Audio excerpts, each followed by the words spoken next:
ngrasa mrih nyuwana basuki suka syukur awit karasaning Bathara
Cari balung randening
ing glentere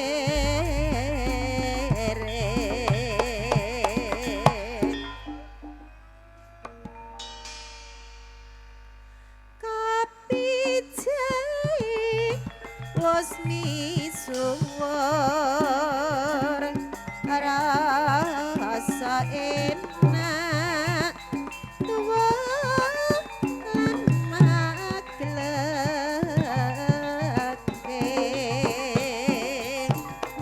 agawe mareming ati ayo padha ngombe kapijai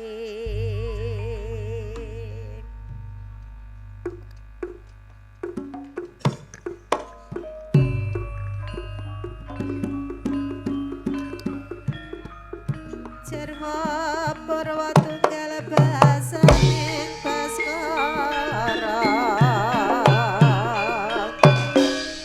Atur giaran nuwun sagungi polong renggah kakung miwah putri ingkang kinurmatan ngaturi sugeng siang saha sugeng pepanggihan kalian keluarga ageng sandiwara ketoprak Wahyu Manggala ingkang dipun pimpin panjenenganipun Bapak Mogol kanthi alamat Desa Tanjung Sari Kecamatan Jakenan Kabupaten Pati Bumi Minatani keparenga ing siang menika keluarga ageng sandiwara ketoprak Wahyu Manggala badhe nedahaken salah satunggal cariyos pamundutan ingkang mawi ira-irahan Damar Wulan Ngratu dalang sarta pedapuk katindakan Rogo Mas Anom Suharyanto asisten sutradara katindakan Adimas Eko Pranoto pangeprak ingkang dipun tindakaken Bapak Suhardi wondene para paraga ingkang maragani cariyos ing siang menika kelir sepisan gambaraken wonten Kadipaten Blambangan Hadipati Wuru Bisma Minak Jinggu kabaragani Bapak Begek Ariwarsito Dayun Bapak Etul Kiem kabaragani Adimas Abi Rojali Angkat Buto kabaragani Rogo Mas Judek Prakoso Anggot Buto kabaragani Rogo Mas Mandala Putra wondene prajurit katindakan seniman bagus Wahyu Manggala atekan salisipun wonten ing kraton Mojopahit Ratu Kencana Wungu kabaragani Nimas Menikwi Diawati Patih Lugender kabaragani Rogo Mas Bagus Suyanto Minak Koncar kabaragani Rogo Mas Andi Prasetyo Layang Seto kabaragani Adimas Beguk Wilianto Layang Kumitir kabaragani Adimas Eko Pranoto wondene prajurit katindakaken seniman bagus Wahyu Manggala atekan salajipun wonten ing Desa Paluwamba Damar Wulan kabaragani Adimas Bagong Sutresno Sentanu Murti kabaragani Rogo Mas Anom Suharyanto Darumuko kabaragani Adimas Abdul Sutopo Dewi Anjasmara. Ing siang menika kawaragani Dimas Lilis Setyawati. Adegan salajengipun wonten ing Taman Puralingga. Waito kawaragani Dimas Uut Sutriana. Ewon dene puyengan kawaragani Dimas Tata Wulandari.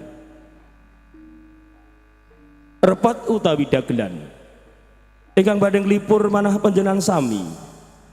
Panjenengan badhe dipun lipur trio pelawak Wahyu Manggala katindakaken Cak Sendor, Adimas Rokim sarta Bapak Mogol.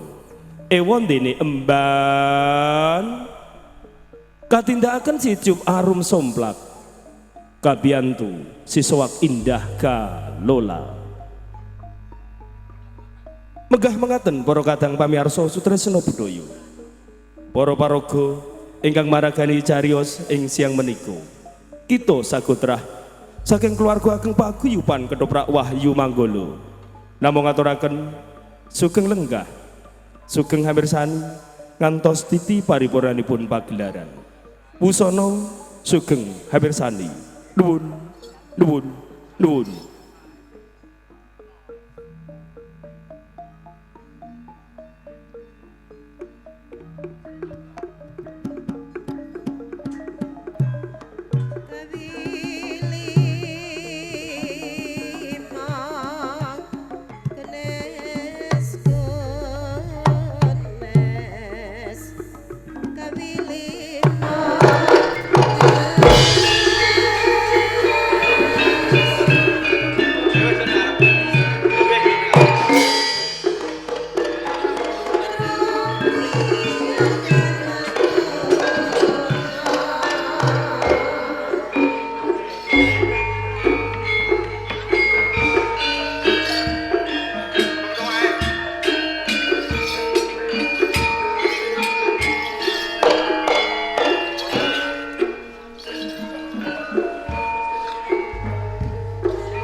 anggen kula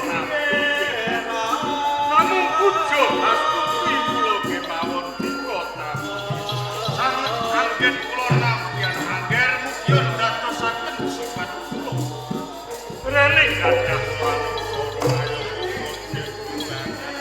dipun layukaken namung ngestaken dawuh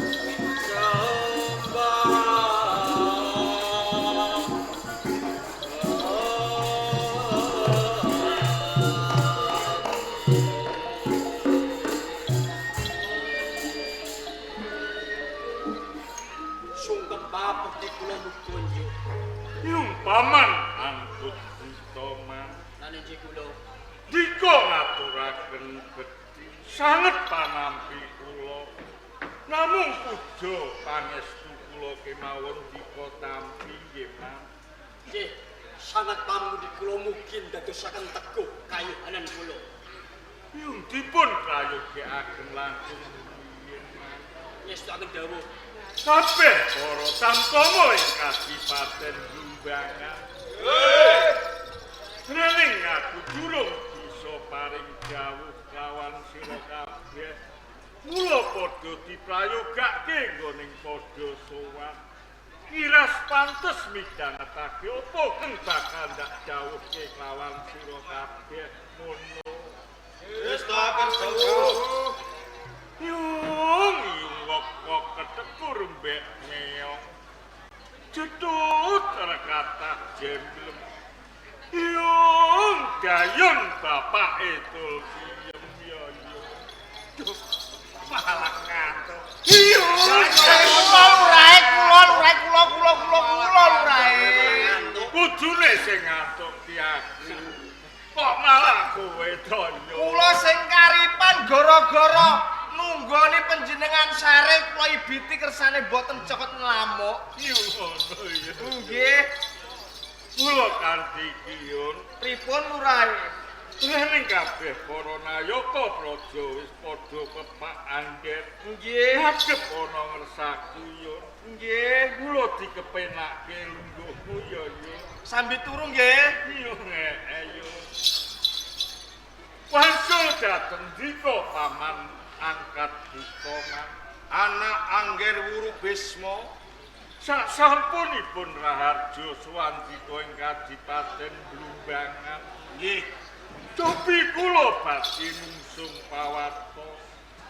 Kados pundi kawontenan Kadipaten dika wonten ing Jibaran nggih, Mas. Anak Angger Wuru Bisma nggih minakji.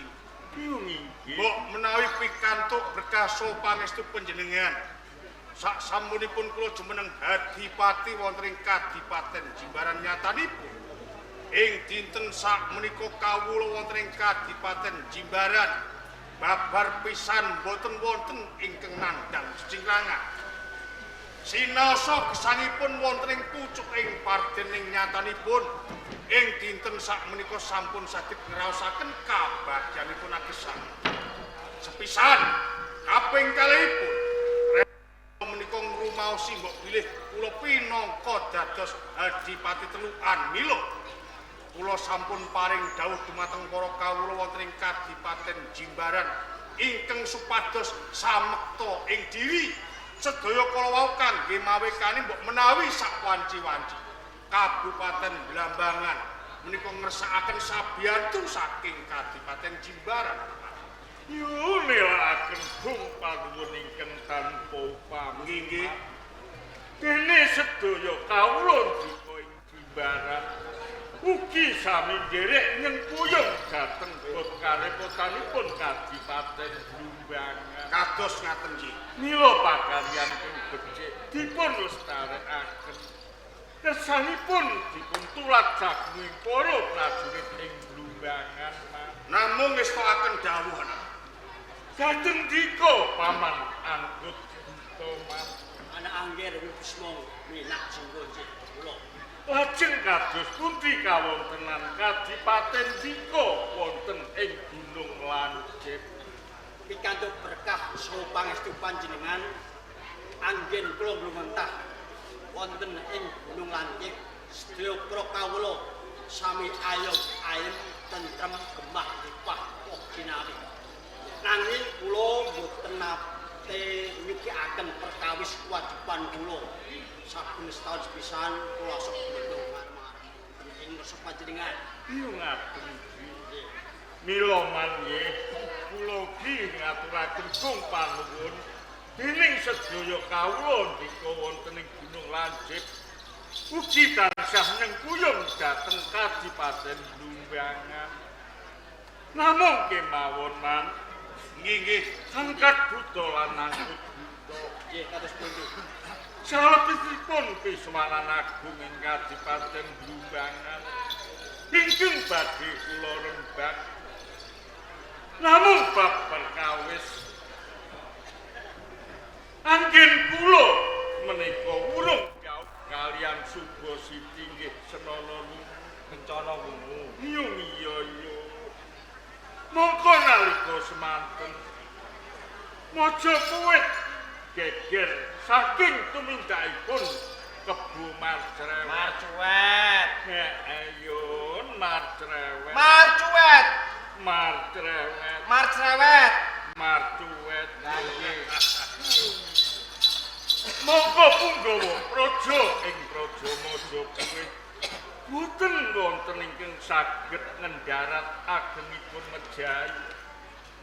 Lajeng nalika semanten Sang Prabu Bramartunjung ngawontenaken sayembara. Nggih. Dateng saha sinten kemawon kawula ing laladan Majapahit boten mawas ingkang saged alit ngendharat agengipun Mejahi Kebo Marcrewet. Menika badhe dipun ganjar. Ganjaranipun wonten kalih setunggal Kabupaten Blumbang ingkang angka kaping kalih badhe dipun dhaupaken kalian Suba Siti nggih senana nunu. Lho mongko nalika semanten man ingkang saged Mejahi Kebo Marcrewet boten sanes namung kula. Nalika kula taksih nami Jaka Umbaran kawujudan kula taksih bagus. Nggih. Ngantos kula taturujah rajih ingkang kados ngaten. Awet kenging sungatipun Kebo Marcrewet. Dewa semanten sareng Kebo Marcrewet dumugi pejah. Majapahit saged tentrem kencar-kencar pindha kencana rupi. Dewa semanten kula boten siyos dipun dhaupaken kaliyan Suba Siti nggih senana nunu. Namung kula dipun jumenengaken pinangka Naradipa utawi Adipati ing Blumbang. Yung cobi toman saking pemanggih panjenengan jos pundi. Ateges Ratu ing Majapahit Sang Prabu Bramartunjung Suwat. Menika salah setunggalipun ratu ingkang ngoncati weca mlenjani janji. Yen paring dawuh esuk dele sore tempe. Mboten kenging dipun pitados dening para kawula lak ngaten Mas. Sak sampunipun kula midhangetaken menapa ingkang dados dedongingan panjenengan pancen leres. Menawi Ratu Majapahit Bramartunjung menika pangandikanipun mencela-mencele mboten saged dipun deka dhumateng para kawula. Pramila saking menika anak anggen Urpisma Kados kula upamekaken panjenengan tiyang nyambut damel. Sampun panjenengan nglampahi damele kedahipun nampi opahipun. Mila saking menika langkung prayogi monggo dipun bacotaken anggen panjenengan nagih janji bab perkawis dedaupan panjenengan kalih Suba Siti nggih kencana wungu. kados ngaten man. Menapa ndika ugi sarujuk Leres ingkang dipun ngendikaken Kakang Angkat Buta. Janji menika pinangka utang. Nah, ngaten. Utang kedahipun nyaur. Kula sarujuk nang panjenengan badhe nagih janji wonten ing negari Majapahit. Yen kados ngaten man, kula badhe utusan dhateng ndika tiyang kalih nggih supados ngaturaken nawala nggih man. kados ngaten Wis misturaken dawuh. dayun. Kula lurae. Coba dipundhuti nawala sing wis ndak ripka ning patung. Ngestakaken dawuh.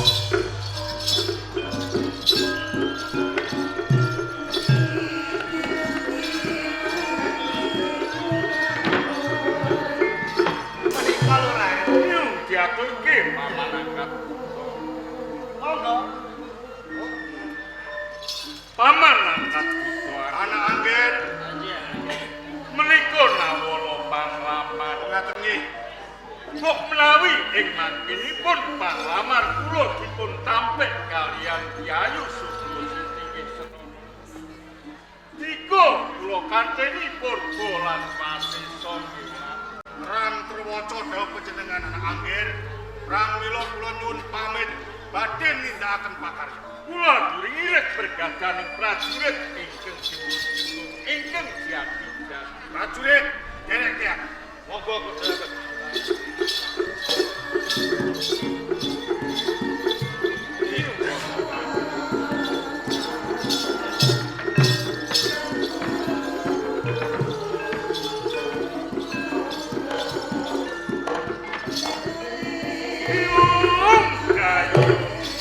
Wanu Rais.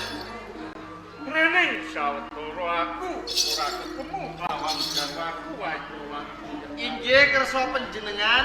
Aku rumangsa ngapa dereke mancing ing Taman Sari. Kados ngaten monggo kula dherekaken lurae.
Paring dawuh Sang Swita Ratu. Lan siningan wopati Lugengge. Kula wonten dawuh Sang Juwita. Layang Seta lan punika. Inggih kula Sang Swita Ratu. Lan sekabeh prajurit ana ing Praja Majapahit. Ingsun ngawontenake Iswana Agung. Jalaran wedal sakmenika badhe ngrembag bab katentreman wonten ing Praja Majapahit. Ingkang sakmenika nembe kasempyok ing memala utawi boten tenten. Sedaya menika ingkang jalari minak jingga nggih Wuru Bisma.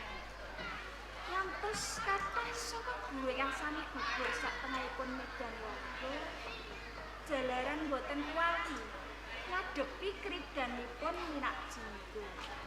Ingsun ngantos mupus ing penggawe menapa anggen ingsun ngasta pengayoman menika mung sak kedheping mitra lan sak mekaring payung.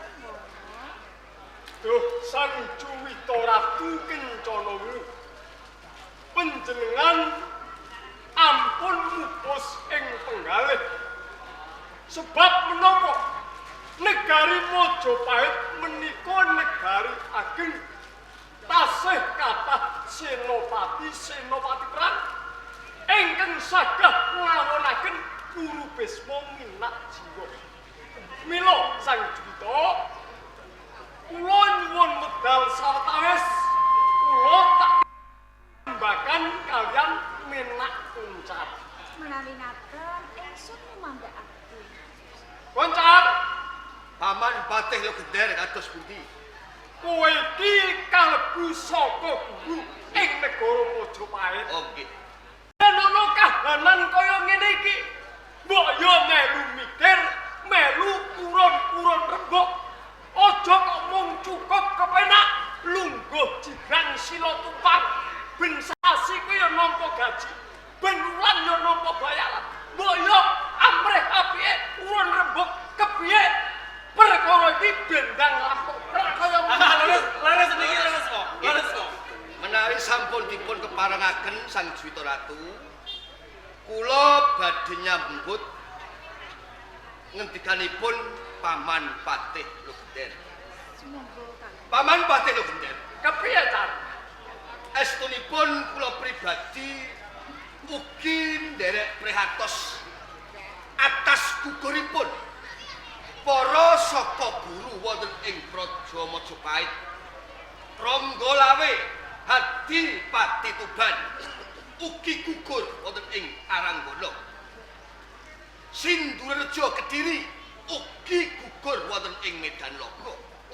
Boten namung menika, kalebu bojo kula Mintarwati saha Mintarsari ugi nderek dados korban awit tumindakipun Purubisma Minakjingga. Mila Paman Lugender, perkawis menika boten kedlarung-dlarung kangge mbetengi Praja Majapahit menawi iguh kula langkung prayogi dipun wontenaken pilihan Senopati kagem hambetengi Praja Majapahit. Lah, kedangon. Tar, lu anakku bocah bayi iki sore esuk iki. Kowe wong tuwa. Lah kok dadak milih siji Senopati. Kraton Majapahit menika sampun geger. Yen mangkinipun milih Senopati, mongko Kraton Majapahit menika kraton ingkang ageng. Menapa berhubung perkawis Purubisma Minakjingga. Boten namung niku, Senopati Majapahit ora boten saged dipun etong welang-welang cikanipun. Kok kedah dadak milih. Kesuwen kok. Kesuwen. Sami kemawon maring kalodhangan. Tumrap tiyang-tiyang Blambangan badhe ngajuraken Praja Majapahit. Nek ngoten kok. Majapahit dina iki wis ketondokan jago sing jiyata. Ngoten. Majapahit sampun anggadhahi Senopati sing jaduk bleku. Lho. Sinten Pak? Modern ngertos. Lho, anakku Cak. Anakku loro iki pendane Gatotkaca. Antarja. Mabur Tanpa lar, mlepet tanpa sotang, yen mlebu warung ora tau mbayar. Oh, putra Patih kok mlebu warung ora mbayar. Nyek, sampeyan nyek nuwun. Kotir, Nggih. aja kleru panampa. Jalaran Putra Patih Nggih. kang minul yo ana ing Lah Majapahit. ngendikane wae. Mesti wae ana sing mbayari asisten pribadi. Oh, jaba nak ngomong. Jalan ngoten kok. Menika laras Sang Juwita Ratu Kencanamu. Perkawis gegeripun Kraton Majapahit kathah saka guru ingkang gugur wonten satengahipun Aranggana. Panjenengan ampun was lan sumelang. Yen mangkinipun kula menika kaangkat dados Senopati kula sagah betengi Kraton Majapahit. Yen mangkinipun kula menika wontenipun satengahipun Aranggana, kula sagah dados prabuke negari Kraton Majapahit. Napa malih kok tanding kalih Purubisma Minakjingga. Kula umpamaken Jitus. Jitos iki napa? Jitus. Jitos niku. Siji mungsuh 100, Siji. layang seto 100. Minakjingga. Menang pundi? Menang singgih. Cocok. Krungu kowe, Cak. Cocok. Leres Sang Juwita Ratu. Menawi kula mangkenipun dipun wisuda pinangka Senopati wonten ing Kraton Majapahit. Kula lila legawa pinangka dados sulamipun Bantala wonten ing Kraton Majapahit. Menawi mangkenipun kula tanding kudu mesah kaliyan Purubisma Minakjingga tartamtu mboten badhe mundur sinau sak jangkah. Bebasan jiwu mboten wedi. Wah, jiwa Siji musuh 1000. siji mungsuh 1000. Menang singgih. Nah, siji niku rak Siji so kumitir kok. 1000. Minakjingga. Menang sapa? Kumitir. Kumitir. Minakjingga badhe kula teret. Kula gawe dolanan kados dene montoran. Kula idak rongkonge, kula tulek mripate, kula sagro irawe, kula jewer, kula ketaki. Tuk. Minakjingga mateyek wong Angke. krungu kowe Cak. Krungu ta ora? Minakjingga dieret-eret kaya montor dolanan. Sang Juwita Ratu Kakang Menak. menawi wonten keparengipun kula badhe nyambet aturipun Seta saha Kumitir. Layang Seta lan layang Kumitir. Nggih. Nggih. Kang Sira sakarone munjuk atur kersa dalem. jingga bebasan Citus. Situs Siji musuh 100. nggih.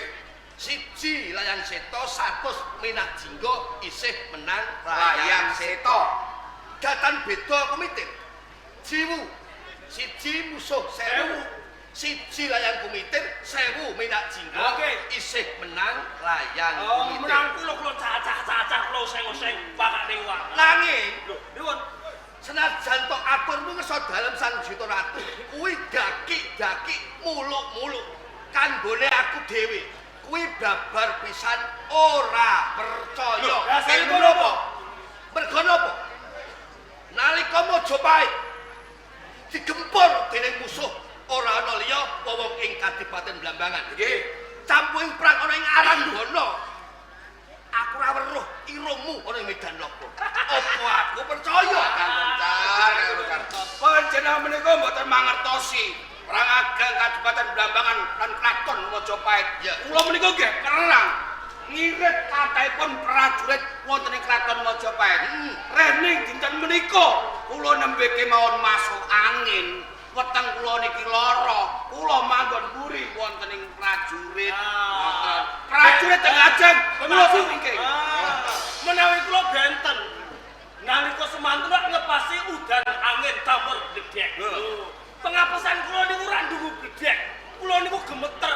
Kula mboten maju wonten ing sak daerah Ranggono. Kula teng wingin camung caos tengoran. Oh. Kuwi mung pawadanmu mergo apa? Ilat kuwi tanpa balung. Aku ngerti kok. Apa sebabnya kok ora maju ning ngarep? Napa? Mergo kowe nek ngarep kowe buang. Kanthi kaca antara Jawa Majapahit wedi mati niku. Antara Joko wedi mati. Mboten Wong enten. jago wong sekti. Calon senopati. Bener. Saiki ngene. Pripun? Gimana aku percaya upama kowe dijajal dening pawongan kira-kira wani apa ora? Kalau sampean pengen jajal seto kumitir, prajurit pengen jajal seto kumitir. Aja prajurit kuwi prajurit rucah. Ah, niki ada apanya? Kon milih lu siap. Apa niki? Apa niki? Ora. Aja. Sing nantang kowe iki pawongane gak nate perang. Yang pinten? Yang pinten? 3. Siji. Siji. Kenapa-napa? Lompamaken mau legan golek momongan sinten? Sinten? Gemuk. Aku dhewe. Aku dhewe. Sampeyan ya, Pak? Ya. Nuwun. Mau? Nggih. Wani apa ora? Lah pripun, Pak? Ya kudune wani. Wani, wani. Gatot kaca antara Jawa Majapahit kok ditantang timung ora tau perang. Tak jajale. Cemen. Kok, jajar. Siap. Siap. Nggih. Mengko yen tak ituhi Nggih. 1, 2, 3 Nggih. maju loncat sikat. Siap. Pun mau. 1, 2, 3. Kuda-kuda dipasang. 1, 2, 3.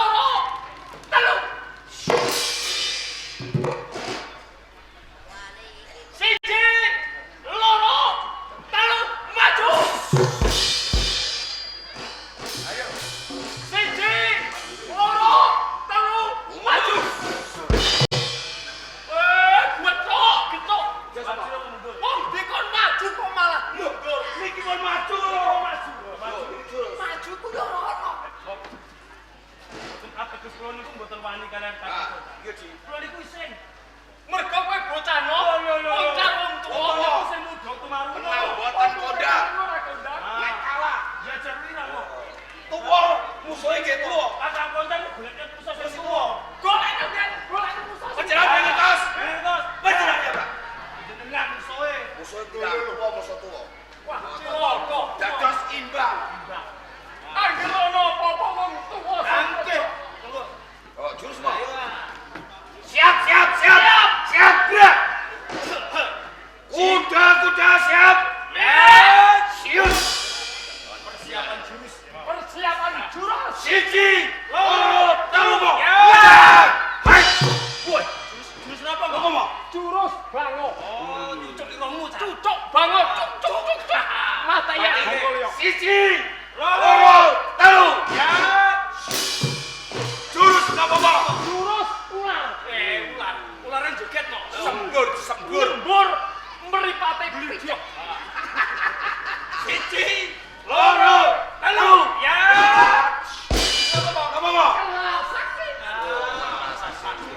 sakti.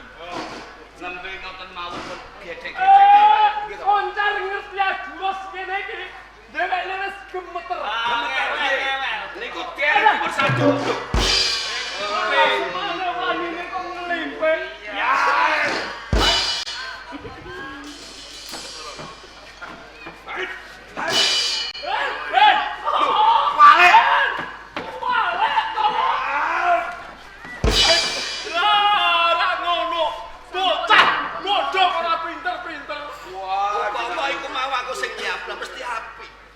Ciburu.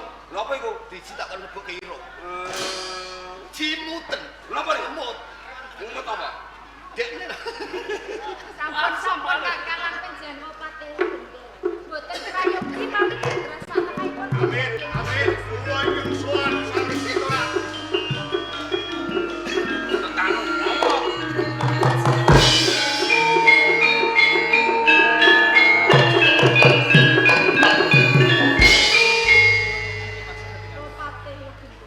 Nun kula Sang Juwita Ratu Menika wonten tamu. Monggo pidyanipun kula. ngestakaken dawuh Sang Juwita. Lha Kaget aku. wong kala Bupati Jimbaran Mau anggap kena iyeng ngono kuwi kawan. angkat buto. Cocok. Cocok nggih. Sing siji wong kuno. Sinten mo? Sinten mo? Angkutan kota. Angkut buta. Angkut buta. Angkut buto ya Bupati Gunung Lancip. Nah, kula nggih mboten pangkling. Kowe ora pancen sapa bayaku? Suwe ora jamu. Jamu pisan godhong lombok. Wih, Suwe ora tau ketemu pisan karo Cemani kali opo. Cemane kaya opo ku wonge rupane piye? Kulite kuat pirenge pol. Menyek mo. Ngene Ngene to nyek Cemani. kakangku. Padha karo aku. Iya di Panian. parian ngono ya. Suwe ora jamu. Jamu pisan godhong blimbing. Iya Cang. Suwe ra tau ketemu pisan karo Patih. Lu pekik. Wong lo gendher apa peking? Lah gender niku napane peking. Lu sedulur. Lah padha wae. padha mau.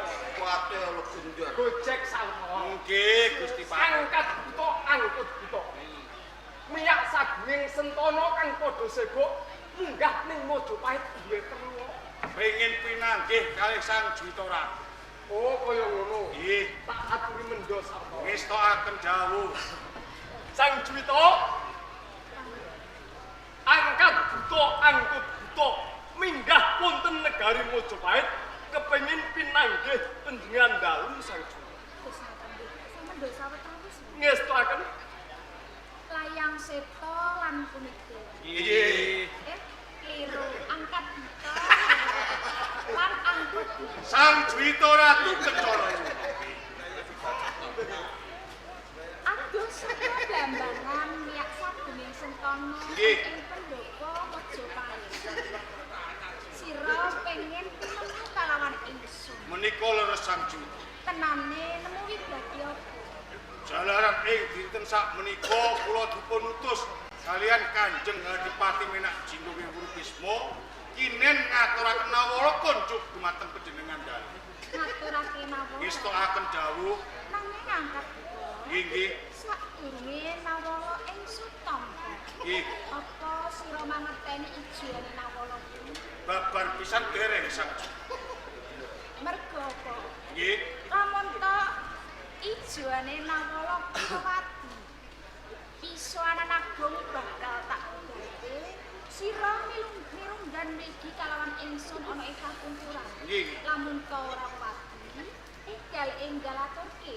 Oh, kados. Men kasineksenan sagining sentana nayokaning praja ana ing Praja Mojopahit. Kados ngaten di. Aturke. Nggih.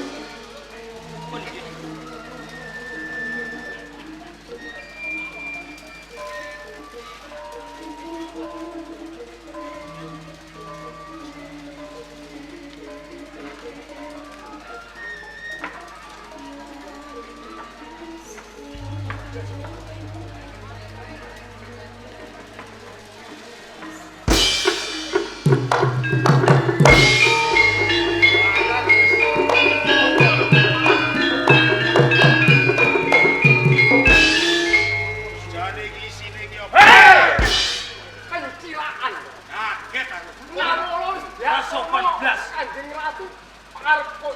Wakil ratu. Wakil ratu. Satu. Wakil ratu. Dan ini kan Mantap. yen kepengen ngerti isi ngamono.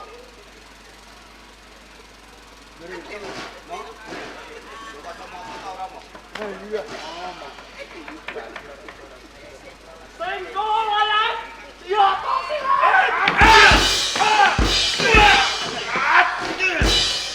Apik. Aduh. Wah, ning kraton Mojopahit ana wayang otok-otok. Leres.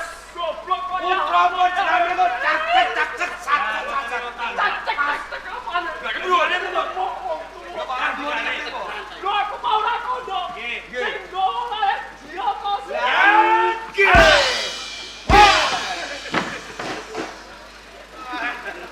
Mak. Waras ta, Mbak? Oh, Jare kejotosi. lah Ora waras to.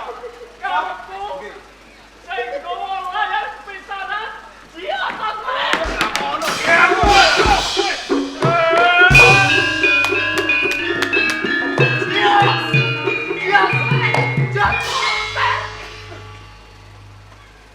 Jos gandos. Ngono kuwi lho, Cak. Tandang tanduke anakku seto kumitir ana gawe. Nggih percaya. Tanpa diperintah jumangka. Nanging unggah-ungguh tata krama ora duwening babar pisan. Lho, kok anggap anakku ora duwe tata krama karepmu piye? Mergo ngaten. Angkat buta angkut buta. Niku mung caraka. Lamar wontenipun Sang Dwita Ratu Kencana Wungu. Wong lamar ki pindhane wong jejaluk. Diparingi ya matur nuwun, parandene ora ya ora apa-apa. Cobi. Perkawis menika ing mangkenipun. Menawi kapirsanen kawula wonten ing negari Majapahit bakal mrosotaken asmanipun Sang Dwita Ratu. Lho. Delok-delok sik to car sing lamar.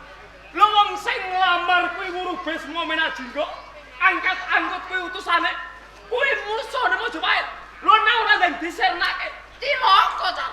Cak-cakamu sing kleru. Lho, kok Mergo Majapahit ki negara sing gedhe.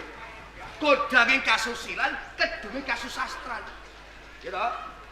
Mula kanthi kuwi perkara iki tunggak jati ora ngerti, tunggak waru kula mboten melu-melu. oh, bener nek kowe. Jereh, wedi jereh, Car.